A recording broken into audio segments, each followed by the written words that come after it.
Your Invisible Power by Genevieve Behrend, and read to you by Katherine Damstetter. Forward.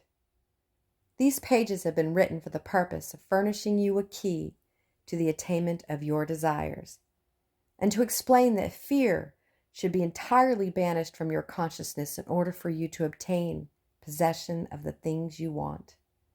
This presupposes, of course, that your desire for possessions is based on your aspirations for greater happiness. For example, you feel that the possession of more money, more lands, or friends will make you happier, and your desire for possession of these things arises from a conviction that their possession will bring you freedom and contentment. In your effort to possess, you will discover that the thing you most need is to consistently be your best self. One morning after class, a man came to me and asked if I would speak the word of supply for him, as he was sadly in need of money. He offered me a $5 bill with the remark, "Dear madam, it is half of every dollar I have in the world. I am in debt. My wife and child have not the proper clothing. In fact, I must have money." I explained to him that money was the symbol of differentiated substance, that this substance filled all space, that it was present for him at that very moment, and would manifest to him as the money he required. But, he questioned, it may come too late. I told him it could not come too late, as it was eternally present. He understood and got the uplift of my spoken word.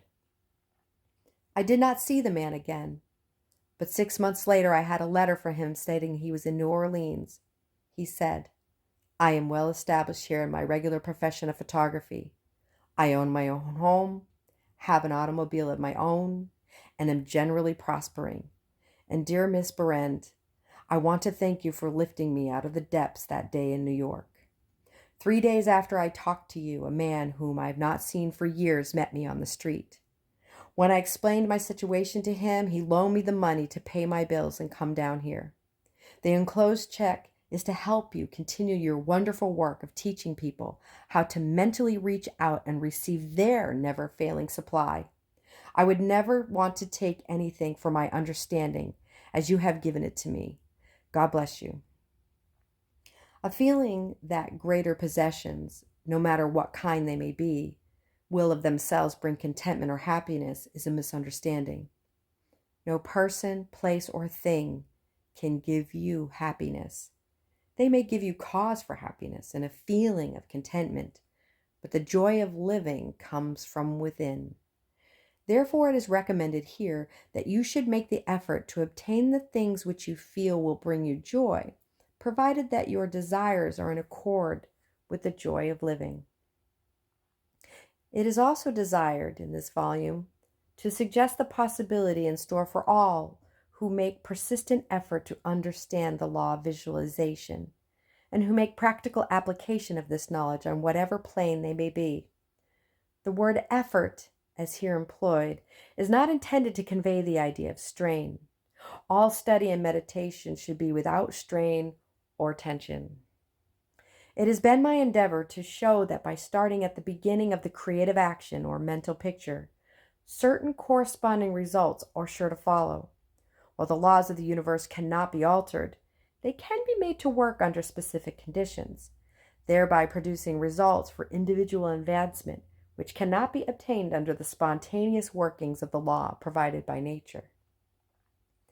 If through the suggestion here given, anyone is brought to realize that his mind is a center through on in which all power there is in operation, simply waiting to be given direction in the one and only way through which it can take specific action, and this means reaction in concrete or physical form, then the mission to which this book is dedicated has been fulfilled.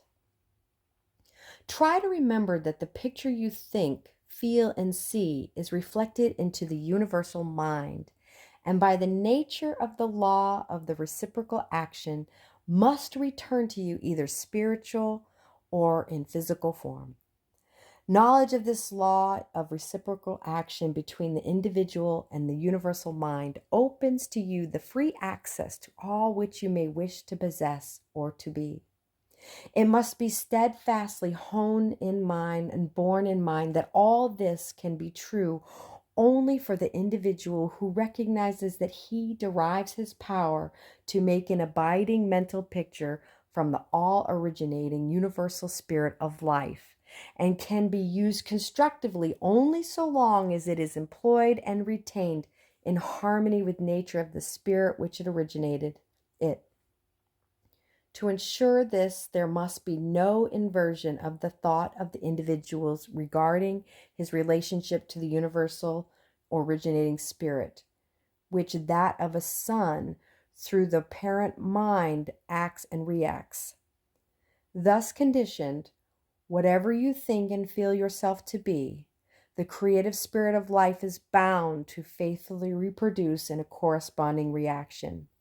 This is the great reason for picturing yourself and your affairs the way you wish them to be as exacting facts and existing facts, though invisible to the physical eye and living in your picture. An honest endeavor to do this, always recognizing that your mind is a projection of the originating spirit, will prove to you that the best there is yours in all your ways. Genevieve Behrend, Los Angeles, California, May 1929.